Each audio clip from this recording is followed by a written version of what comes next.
Hello, I'm Tao Tavengwa. I'm very happy to be here with Omaid Sharifi in Kabul. So we're swinging from New York straight to Kabul, which is something I suppose we can only do thanks to Zoom and this technology we have all been forced to adopt right now. Omaid is super interesting because he's this young guy that's got this like insane set of accomplishments. He's based in Kabul. He is the director of Artlords, which is a really, really interesting organization. So he's curator and president of Artlords, Artists, and the Rebel Art Cafe. He's also the publisher of Kabul Diplomat magazine, which was launched recently, I believe. But in addition to many other things, he's also an aide to the current Afghani president, Mohammed Ashraf Ghani. Ahmed's work is interesting because it's really looking at the role of culture in reviving and transforming society. So he works across a spectrum of issues: corruption, public participation in various democratic processes, etc. So we're very lucky to have him today to introduce us to his city, Kabul, which has been in conflict, but is not just a city in conflict; it's a city of people.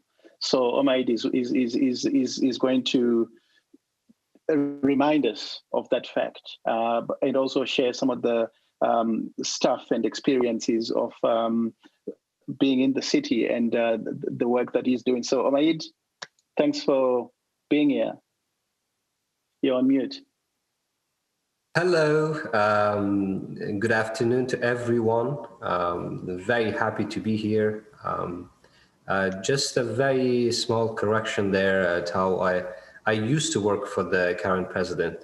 Now, luckily, I am working at Artlords, which is not just an organization, but a movement of, we call it artivists, artists and activists. So I'm very glad to be here. Thank you. With your permission, I would request if we go and show a very short video that I've prepared for all of you. It will just give you an idea of what I'm talking about. The country I'm talking about, Afghanistan, the place that I was born, grew up, working and living today, and the place that is associated with a lot of negative images, I would say. So that video, very short, you will have an idea, and then I'll have a brief presentation, and I'm sure we will have a good conversation later.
All right. Thank you. Appreciate the technical team. I hope you just got an idea of what I will talk about when I say Kabul and the work that we do. So I will start by going through a few slides that I prepared for today. On your screens, you will see the name of the organization that I work for, Artlords. If you are in Kabul, Afghanistan, you hear a lot of lord names. Mainly they are negative lords. You will have drug lords, you will have warlords, you have corrupt lords, you have a lot of evil lords. So we decided in 2014 that we wanted to be the kind lords, the positive lords, basically. That's why the name comes from, Artlords. We wanted to reclaim back this beautiful name of the Lord. And that is how the whole movement of Artlords came into being. We wanted to be the voice for the voiceless, because we feel a lot of Afghan people, they don't have an opportunity to raise their voices. They don't have a medium to share their opinions.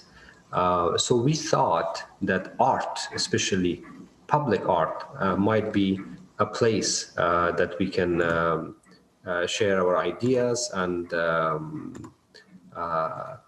their get them engaged. So right now I think I'm, yes.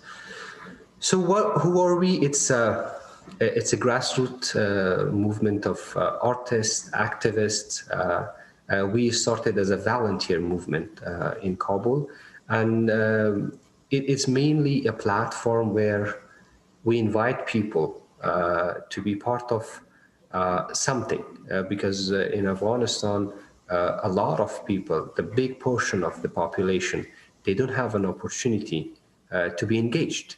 They don't have a say in most of the issues, most of the affairs of the country. So we thought, how can we have an opportunity that, or create a platform that all of these people come and share their solutions, share their grievances, share their thoughts and ideas. And that happened in a very unusual way. And that unusual way was that we, in Kabul, we have a lot of these big blast walls. If you see on the background of this image, which I am with a lot of kids on the streets, we call them blast walls, or T-walls, as they're called. Major government buildings, embassies, universities, schools are covered by these walls. And they're very, very ugly walls. It's just concrete and steel. And if you're driving roads, you will suddenly see that the road is blocked, and they've put all these big, ugly blast walls. If you're going to a government office, same blast walls. So basically, it has changed the whole face of Kabul. It has turned Kabul into being a prison for its citizens. And it has shown a divide between the ordinary citizens of Afghanistan, ordinary citizens of Kabul, and the elite who are in power, who have their corruption, who have their political immunity, who have the riches of the country. So this divide, we used it as a canvas. We said, this is the platform that we want. This is one of the ways that we can reclaim back parts of our city, parts of our identity, and also share our ideas. So this is what happens. We go there, we get these blast walls, we start painting, and we invite everyone to join us. It doesn't matter if you're a kid, if you're a police officer, if you're a person selling stuff on the streets. You just come in, get a brush, start painting. And at the same time, that moment is the time that we talk. the whole purpose is the moment a person comes and talks to us, we have an opportunity to engage with them with the hope that we can maybe change their attitudes, change their opinions, listen to them, and also at the end of the day, if these murals could be a chance that they could think critically, they could question what is happening in their country. So for example, this is one of the murals, one of the first murals we did. It was called I See You. So I think this was completed around 2014. And this is at the walls of our National Directorate of Intelligence, which is the spy agency for Afghanistan. So it's in a very prominent location of Afghanistan, in Kabul. And we painted this pair of eyes just saying that I see you. I know you're doing corruption. I know that you're stealing my money. You're stealing the public money. You're stealing the public trust. I see you. I know if I cannot take you to justice today, if I cannot do something about it today, but I know. And maybe today or tomorrow, the chance will come that you will be accountable for it. And also reminding them, because Afghanistan is a Muslim country, and that God is watching you, because God has said that corruption is haram. So why would you do that? You're going against Islam, you're going against your religion, you're stealing from the poor. So all of that. So in just one mural, you will see that there's so many messages that we wanted to convey. And just imagine that a lot of people, from the poor, from the wounded, from the victims of war, from the victims of corruption, everybody coming together and painting this and letting all these politicians and then everybody know that they are stealing their money. So these are some of the examples of what we have been doing around the city, different themes, different topics, from issues of the human rights to issues of the women's rights to poverty, to fighting corruption, to peace building, fighting against radicalization of the public. So these are all the kinds of murals that we have done. And the last time we counted, we have done over 2,000 murals in 22 provinces of Afghanistan. So it's not just one or in one city, but the whole country is covered by these big murals. Or this one is, for example, countering violent extremism. We have done murals that tells the stories of the victims of the violence. This girl, 21 years old, Qudsiya, she was just killed in an explosion while she was going to university. So these are the kind of stories and cases that we bring, that why I am killed, why the ordinary citizens of Afghanistan has been dying for the last 40 years. So you see how we connect those grievances, those issues of the last 4 decades of war, violence, and then bring it in a very innovative and artistic way in front of the faces of the people, and making sure that this is a discussion point and conversation point, and also putting pressure on the government to change their ways of doing business. So we have been doing different, not just murals, but we have been using other mediums as well. We do have a group within Artlords that we do street theater. We take very important issues, for example, illegal immigration, and we do theater shows on them. I want the people of Afghanistan to be informed about what is happening around asylum seeking, immigration, refugees, all of that. So the creative ways to connect with them is through mediums that they have not seen it before. So theater, and especially street theater, is one of those things that we use in addition to murals. This one, the 2 images that you're seeing on your screens, this is from Herat, which is in the west of Afghanistan, bordering with Iran, and that's the gateway to a lot of immigration happening out of Afghanistan. So we did many theater shows to raise awareness and make sure that the people understand the risks of going through illegal ways to Europe or other places. Let me see. Or music. I'm sure a lot of people in Europe are used to having people playing music on the bus stations or train stations or on the streets, but it's very unusual in Afghanistan.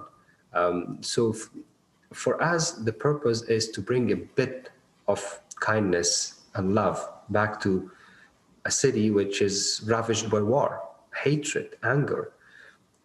So any place on the world, if it's continuously in war for 4 decades, 45 years, so you will see that there's a lot of anger, there's a lot of frustration, there's a lot of hatred, and there's a lot of darkness.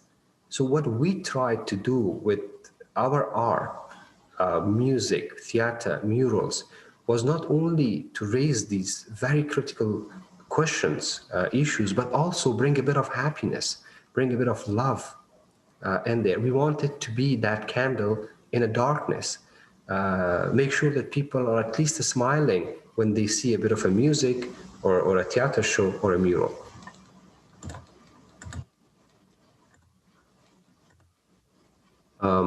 And yes, we do a lot of events as well, especially focused on young people and connecting young Afghans with the young people in South Asia, which is the neighboring countries with Afghanistan, India, Pakistan, Sri Lanka, and also one step more, connecting them with young people in Europe or North America for exchanging experiences and learning from each other.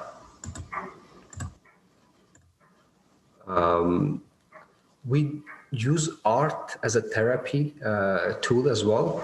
As I mentioned earlier, when in Afghanistan you see the need that people have to heal, and they never get a chance.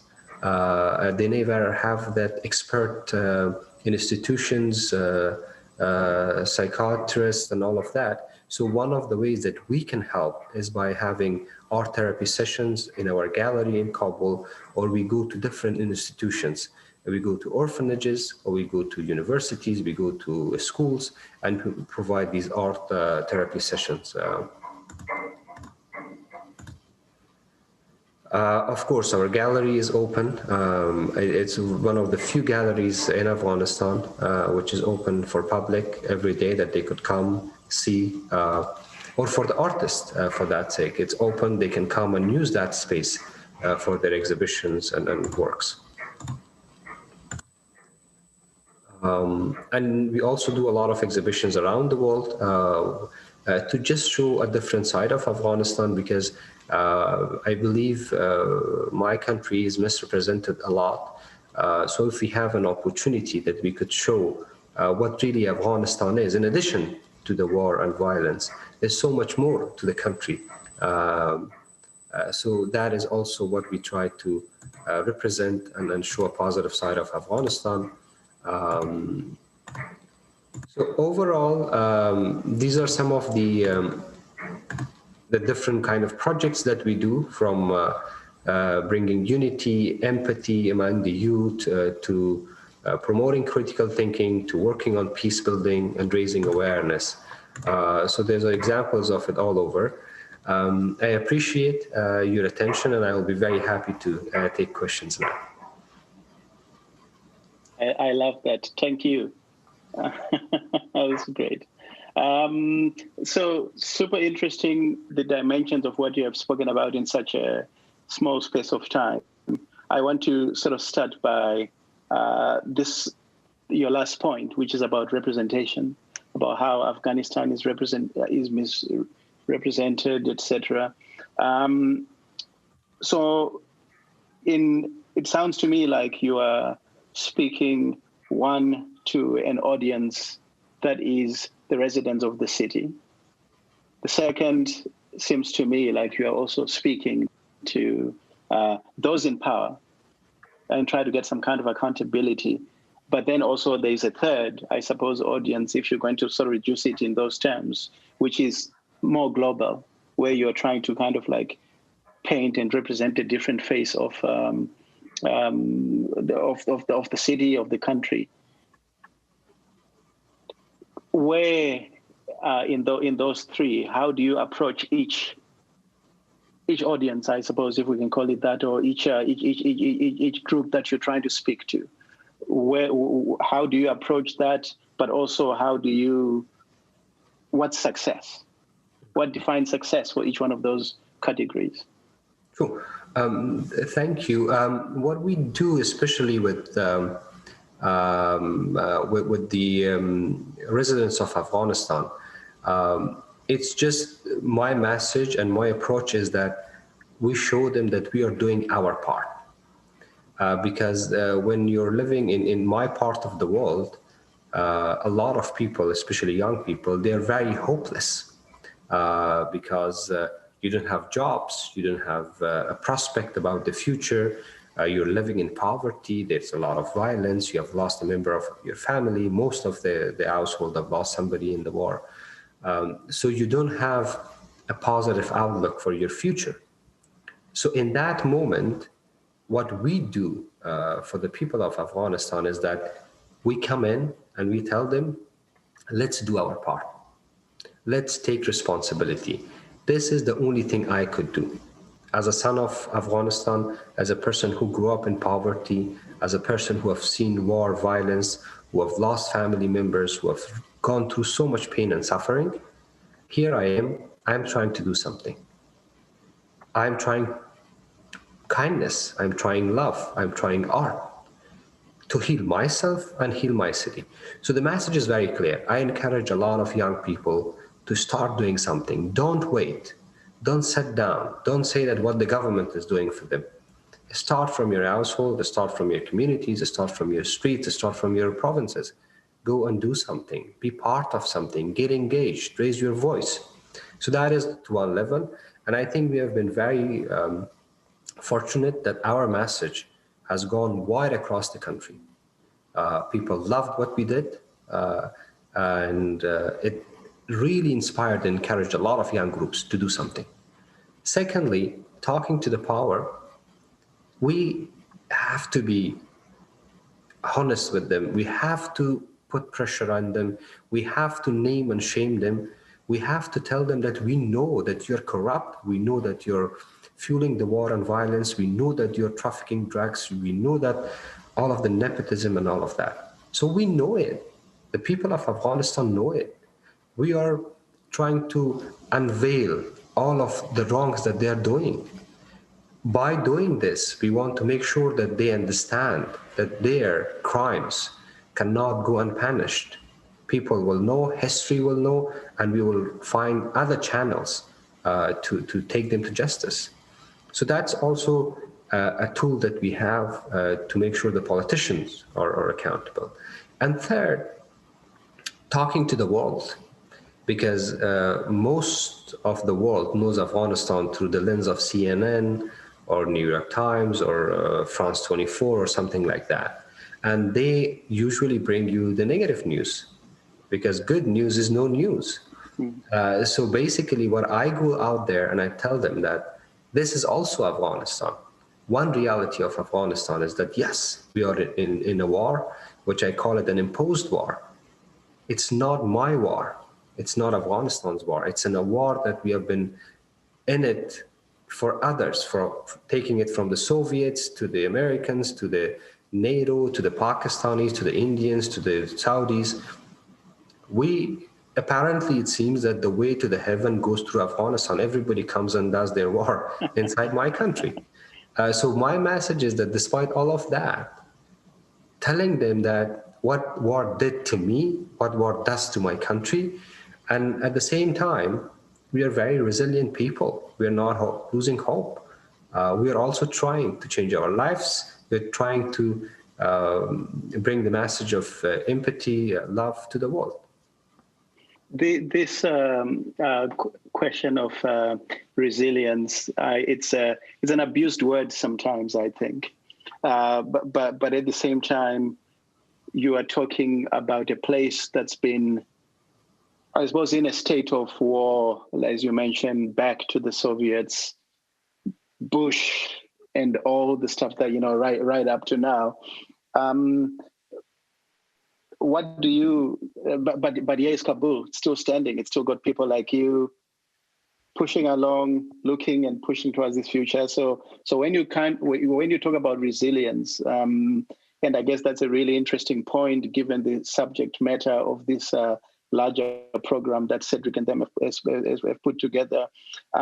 What would you say is the one thing that defines Kabul as a city in conflict that makes it endure and still, on some level, have its own kind of vibrancy that we're missing from the outside? So there's a very beautiful saying. We have a word in Farsi, in Persian, which is my mother tongue, which we speak in Afghanistan. We speak many languages, and one of them is Persian, Farsi. So we say John. John means deer. So Kabul, when you talk about Kabul, we usually say Kabul John. So there are not many other cities that you can say that, like you can't say Lyon John, like there's not many cities that you can use this word with. But with Kabul, it's so associated. So it means dear Kabul. In its own unique way, I think it defines the city. Kabul is not giving up. The amount of bloodshed, violence, hatred, and anger that Kabul has seen throughout the decades. But Kabul is not giving up. I think it's one of the most beautiful capitals, if given an opportunity to breathe. Because Kabul, we have a beautiful river inside the city, we have beautiful mountains, hills, sitting in a nice part of the earth. I think one thing about Kabul is that it's not giving up. And it has been, despite all of this hatred and anger, it's still kind. It's trying to heal itself, and it will have a message of love and empathy for all over the world.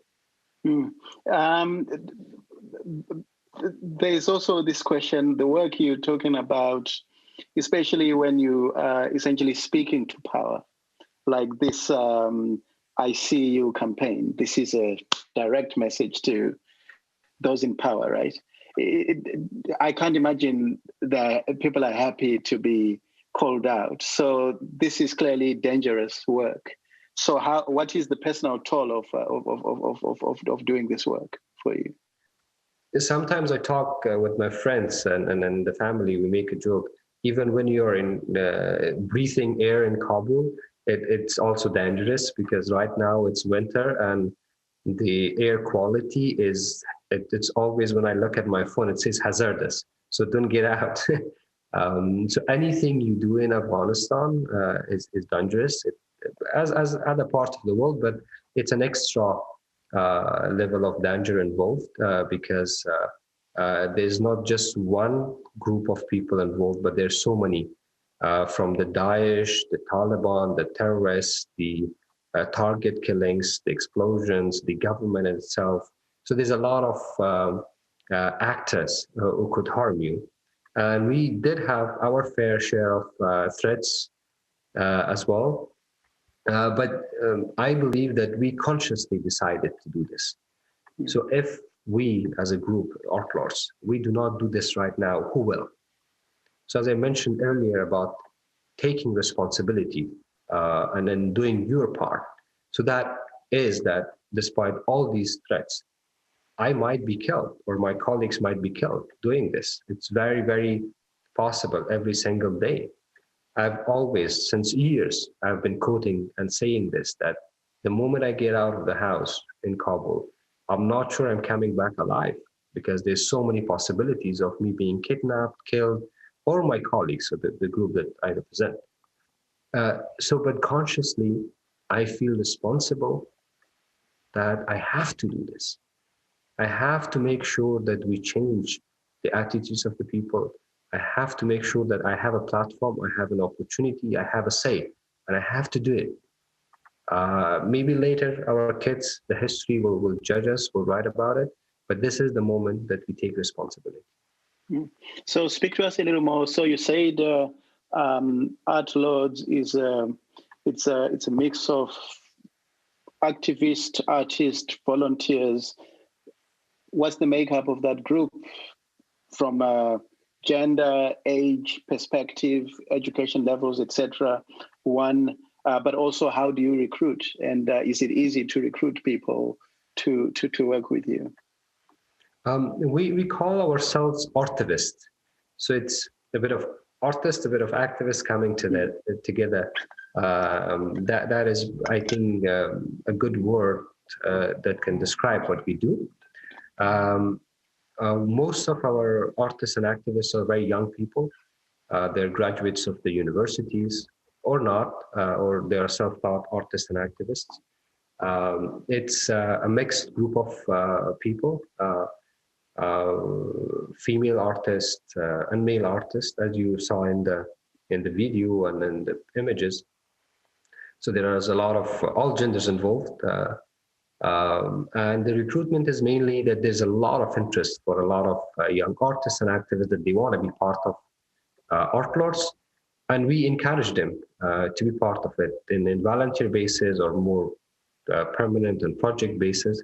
So whenever there's an opportunity, I think we have a huge base of volunteers and artists who we can tap in, and they're all there to be part of our campaigns and projects. So part of I suppose the work you're doing in these walls, I loved what you said, by the way, about the divide as canvas. I loved that. That's like really beautiful as a modality to work with. So this is very public facing. This is in public spaces. What is the nature of public space in Kabul right now? And in the work that you have been doing, is how much of it is trying to reclaim, I suppose, these secured public spaces so that they really truly become public again, and how difficult is embarking on a program like yours?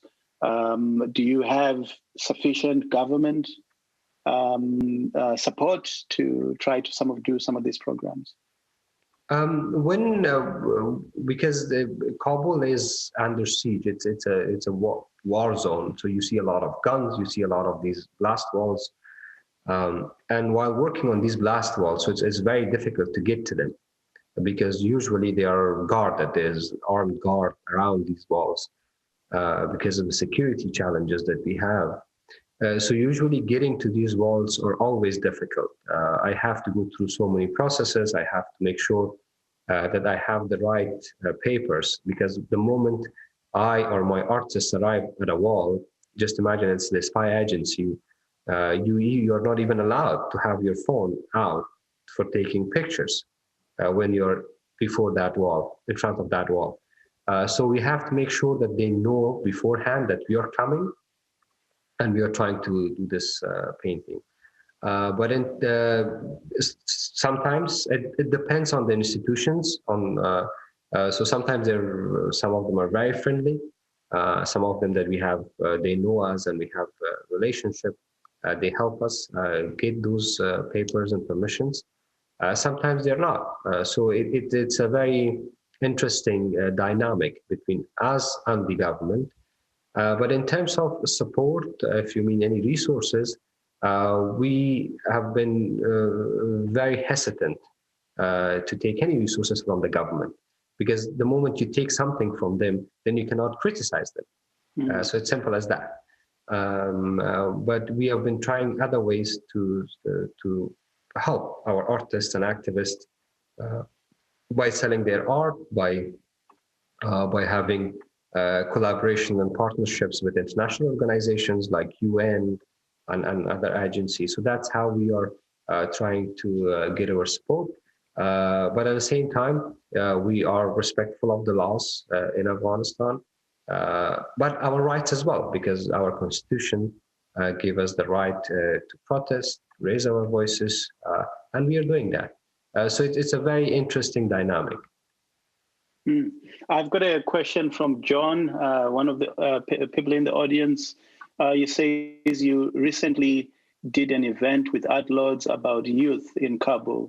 In what state of mind kids and students in Afghanistan generally, I suppose? Are they hopeful? And are there any specific endeavors you would like to mention that you that are part of your work right now? Thank you, John. We have a campaign called Let's Talk Afghanistan, which is basically bringing different parts of the country, different ethnic groups and religious groups to talk to each other. That project is called Let's Talk Afghanistan. It has been going on for the last 2 years. And recently in December, we had a very big event, a week-long youth conference. We called it Pieces of Peace. What happened was that we invited 138 young Afghans from 13, 14 provinces of Afghanistan. And also we invited the Afghan diaspora from Australia, from Europe, from America, to join in Kabul and speak about what is happening, how they can be part of a solution, what they can do because if you know that there's this peace process going on in Afghanistan, there was a deal between the Taliban and the Americans that was signed last year in February. So now we are trying to find ways for an inclusive peace in Afghanistan. So that is also part of what we bring the young people together to make sure that they also feel involved, feel heard, and they can provide their solutions, because Afghanistan is one of the youngest countries in the world. Our population from 15 to 25 is, I think, 65% of the population. So it's a huge number of young people. So yes, that's one of the activities that we have right now. But we also do a lot of regional activities. Right now we do a project between the young leaders of Afghanistan and Pakistan. It's a cross-border project. We call it Book Club. It's a way to engage and talk to each other, because there's a lot of problems between Afghanistan and Pakistan. We do have a project in South Asia, which is India and then Sri Lanka and Bangladesh. So we do some work there as well. I've got a question from Isabel. Isabel asks, how has the city coped with the pandemic? So Kabul was used to be a city for around, I think, 500,000 people. That was the infrastructure before the wars started. And then when all of this war and violence erupted, so the development of the city stopped, and then a lot of people from other provinces, they all came in to Kabul because of the resources or security or other stuff. So now it's a city of 6 million people. It's really crowded, and the traffic is really bad, and it's jammed. And now people are building houses on the mountains, on the hills. So the moment you come in, it's really it's big. And during the pandemic, the first month, I think there was the quarantine like other places in the world, and nobody was getting out of the houses. For example, our office, Artlords, was off at least for 3.5 months. So we tried to work from home. But then they couldn't continue this because it's a very, very poor country, and people need to find a piece of bread to eat to survive. So then everything opened up, and again, in our culture, we are living in big families. We are, and that started happening again. So I think the city coped well with it, but a lot of people caught the virus because once you don't have all these measures of social distancing, the masks, the quarantine, then it really is. It went viral, and then a lot of people caught the virus. We don't have a lot of the numbers, how many people has died, because we don't have those systems to take record of the numbers. But I think overall, it made Kabul more kind to each other. People really started helping each other, taking each other's hands, helping the poor and the needy. But at this moment of time, I see that a lot of people have lost their jobs. So I think we have one of the highest unemployment rates in the world. And now because of the pandemic, because a lot of small businesses closed, that rate is higher. So it's a very interesting situation. It's you see a lot of, like, every morning it starts with 2-3 explosions. So that is our routine. So in the morning you hear 2-3 explosions, and then your day starts.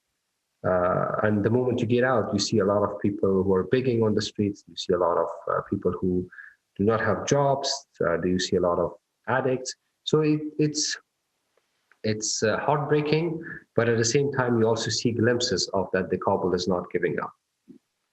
And how has all this is another sort of challenge, I guess, the pandemic led on top of sort of a bunch of like pre-existing things that you guys. So how is this changed your work? How has this changed like how Artlords approaches projects? How has it changed sort of like your areas of focus? Are you involved at all in some of the public communication work that's necessary around the pandemic? So what's the shift for you guys? We did a lot of work around the pandemic. We did a lot of murals. I think we did around 30 murals, which is raising awareness about social distancing, about the COVID-19. And then we shifted our focus on social media, online. So we did a lot of animations to raise awareness about the pandemic and all of that. So it has really, we are also moving to the digital platforms, going online, using a lot of Zoom, doing a lot of online exhibitions and all of that. So it has changed our ways of doing business as well. I've got a question from Sylvain. Apologies. The paintings on the walls are a way of communicating and involving. Should there also be later spaces of memory, archives to remember the times of war or other moments? Any response to that? I think she's very correct. These murals tells the stories of pain and suffering. There are murals that tells the story of human lives lost. It tells the stories of what happened to the city. So it's not just something to beautify the city, to engage with the public, but also a place to remember that we went through a lot, we survived, and for the later generations to know that I'm sure one day there won't be any walls in Kabul. All of these blast walls will be gone, but I hope we will have all these murals on them and sitting somewhere that we could, an open museum, for example, that we could say that these walls were one time placed. It was a symbol of suppression in the city, and now they're gone. So it is indeed a memory, a place of memory as well. But I like how you have taken this, I suppose, hopefully temporary surface that's been created in response of this over-securitized like moment and turned it into, you know, I suppose on some level, a temporary museum, a temporary gallery, especially as I've read somewhere that a lot of those kinds of institutions just aren't operating. So I like the adaptability as well. And that's really actually quite remarkable and quite inspiring. I come from Zimbabwe originally. And as you know, we've had our own kind of conflict that's ongoing. And this, listening to what you're saying, is actually quite inspiring for me that, yeah, there is these methods that can work. I've got a question from Cedric. Can we join your movement, and how can we join your movement? And I suppose, how can we participate and support some of the stuff that you're doing from outside of Afghanistan? How are you engaging with people outside, and are there any possibilities for, I suppose, other artists, people that sort of like share and are interested in the same kind of things and processes that you're working on, to engage with you? I'm very honored that Cedric is a part of our advisory board. He has been very kind and generous in supporting our work. And I'm very, very happy that we have an opportunity to collaborate. Cedric has been appearing in our different sessions, especially online events that we have for Afghanistan and other places in South Asia. So people like Cedric and anybody who wants to support the work that we do is through collaborations, through ways that we can and work together. We need to learn from your lessons, from your experiences, what worked for you, how you, from very simple things to complicated ideas. So I think if there are ideas and projects and experiences that worked in one part of the world, we'll be very happy to take those ideas and replicate it back in Afghanistan. And if there were lessons from Afghanistan, we'll be very happy to share that with anybody on other parts of the world. Some people who are outside Afghanistan, they can buy our art, but it really supports the artists and our movement. They can think of ways that we can do exhibitions and then projects together. So there's so many ways, and I'll be very happy to share that with if anybody is interested in knowing more and then working with us. Is there a place that you want to direct people, maybe online, that they could land on all? Yes, so they can Google Artlords and everything will come up, our website, our Facebook pages, our Twitter handle. So just if they can write Artlords, they get all the information. Okay, final question. We got about 2 minutes to wrap up. I wondered what happens in the Artlords is how old now? About a decade? 7 years old now. 7 years old. So in the last 7 years, what is the next 7 years into the future? What have you ideally accomplished, and what does Kabul look like in response, partly from what you guys have been doing?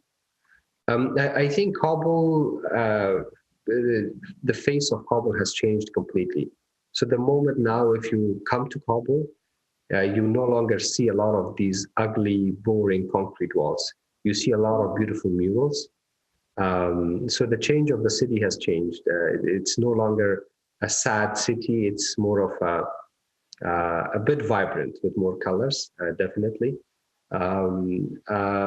It's more open to art because before us, there was barely any speaking of art and culture because poverty is the elephant in the room. Security is the biggest concern. So there was no chance for people to think about art or talk about art. So what we did was we brought art to the public, to the 99% of the population that they never had a chance to experience art. So right now it's more open to art. They're more open to exhibitions. They're more open to speaking about art and culture. They're respecting art and culture. It's just that we are reintroducing those lost values that we had lost because of the war and violence. So Kabul is now, I think, going through a healing process, hopefully, and it will become a place of art and culture, and not very far in the future. I'm very inspired. Thank you.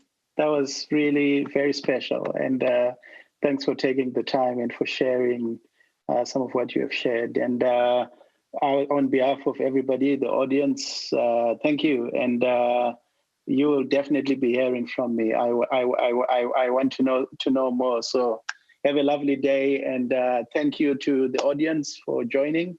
And just a reminder before signing out that we've got the last of these city portraits tomorrow. We're going to be in Lagos. So if you got the time, join us tomorrow afternoon. Thank you. And Omar, my brother, love to you. Thank you. Thank you very much. Have a good day.